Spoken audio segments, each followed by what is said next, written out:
Salam dəyərli izləyicilər, əgər telefonunuzda bu hallar varsa, demək ki, ya nəzarət olunur, ya izlənilir və bu halların nədən ibarət olduğunu bilmək üçün videonu axıra qədər izləyin dəyərli izləyicilər və burada üstəgəl işarəsinə toxunub kanalımıza abunə ola bilərsiniz. Son illər kiber təhlükələr artdığı üçün smartfonlara gizli nəzarət halları da müzakirə mövzusuna çevrilib. Milli Azim məlumatına görə mütəxəssislər bildirir ki, müəyyən əlamətlər telefonda casus proqram və ya gizli müdaxilə ehtimalını göstərə bilər və bu hallar hansılardır? Batareyanın tez-tez boşalması, telefon normal istifadə olunmadığı halda belə çox sürətlə enerji itirirsə, bu arxa fonda gizli proqramın işləməsinə işarə ola bilər. Cihazın həddindən artıq isinməsi, istifadə etməsəniz belə telefon öz-özünə qızırsa, gizli izləmə tətbiqləri sistem resurslarını istifadə edir və belə bir şey mümkündür. Mobil internet və Wi-Fi-ın trafikin səbəbsiz artması, heç bir ağır tətbiqdən istifadə etmədiyiniz halda trafikin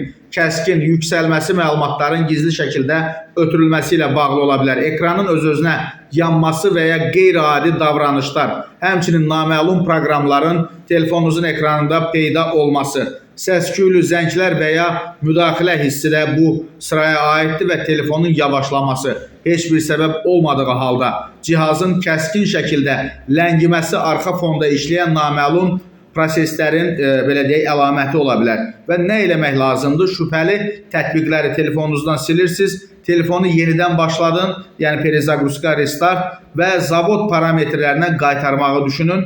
Google və Apple hesablarınızı güclü parollarla qoruyun, rəsmi mağazalardan kənar tətbiq qurmamağa çalışın. Mümkünsə mütəxəssisə də müraciət edə bilərsiniz və mütəxəssislər xəbərdarlıq edir ki, vaxtında tədbir görülməzsə şəxsi məlumatlar, fotolar və mesajlar təhlükə altına düşə bilər.